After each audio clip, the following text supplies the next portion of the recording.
thought this would be fitting for the final video. Right? We're glad it's over. No more geometry. Alright. So, I hope you guys liked this unit. I know it was a little bit different, but we're going to be talking, our last unit is, our last lesson is going to be about volume of cylinders. So we're finding this amount of space inside of a cylinder you could hold. So the volume of a cylinder is actually, it's a really nice way to go out for this unit because it's very simple. You're just going to take that base area times the height, and that is it. That's all you've got to do to find the space inside of a cylinder. So remember, cylinder has two bases, and they're both going to be circles. So if you were to calculate the area of that circle, hopefully you remember to find the area of a circle, you would do pi radius squared. Okay? So let's go through our steps looking at this example. So the first thing you want to do, as always, is to shade in your base. So I'm going to try not to cover up this line here, my radius.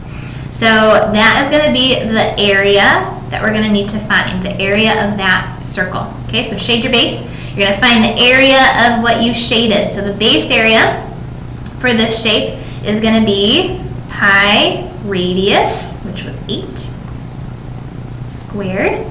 So pi 8 squared would be the same thing as 64 pi. And as always, you can keep pi in your answer. You do not need to calculate that. So 64 pi is your base area. And the height of the entire prism, so we found the base area.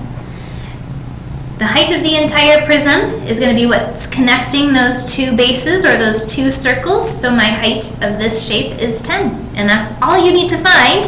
And then we're going to calculate it in, or put it in our formula. So the base area, 64 pi, times your height is 640 pi. And we get feet, and remember it's volume, so it's feet cubed.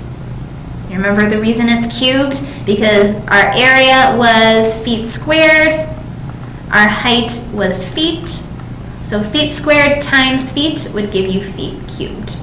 Got it? Great. Got it. Let's try just one more example, or maybe we have a few. We'll see.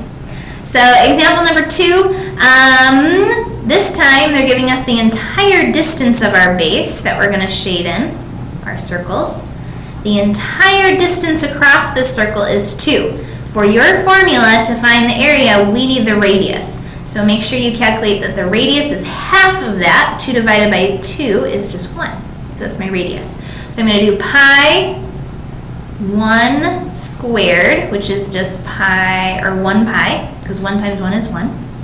And then the height, what's connecting your two circles, would be 4. This one was a nice simple one. So our base area, 1 pi, times your height is 4. So your volume is 4 pi feet cubed. Not very much can fit in that little guy, huh? All right, let's see if there's, is there a couple on the other page? Is there? Yeah, there's a few more. Okay. So let's try one more together, and then you guys will try example number 4. So I'm going to find the base area. So I'm going to circle my cylinder bases. Okay, this is my base, and they're not giving me the radius. So my radius is half of the diameter. So if I cut 10 in half, or do 10 divided by 2, my radius is 5. So my base area is going to be pi times 5 squared, which is 25 pi. And then the height connecting your two bases is 4. So I'm going to plug it into my volume formula, 25 pi times 4, and that gives me 100 pi inches cubed. You guys got this. Super simple. So try example number 4 on your own, check your answer, and then you guys have learned about a few prisms. You've learned about a rectangular prism, so 2 rectangles that are spread out to form a 3D shape. A triangular prism, which has 2 triangles spread out to form a shape. And now a cylinder, which is 2 circles spread out to form a shape.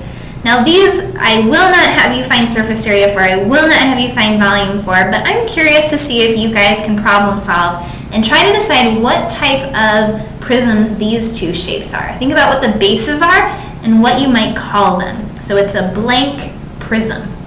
So if you think you know, come up and tell me, and the closest guess, or the person that gets it, will get a little prize. So good luck.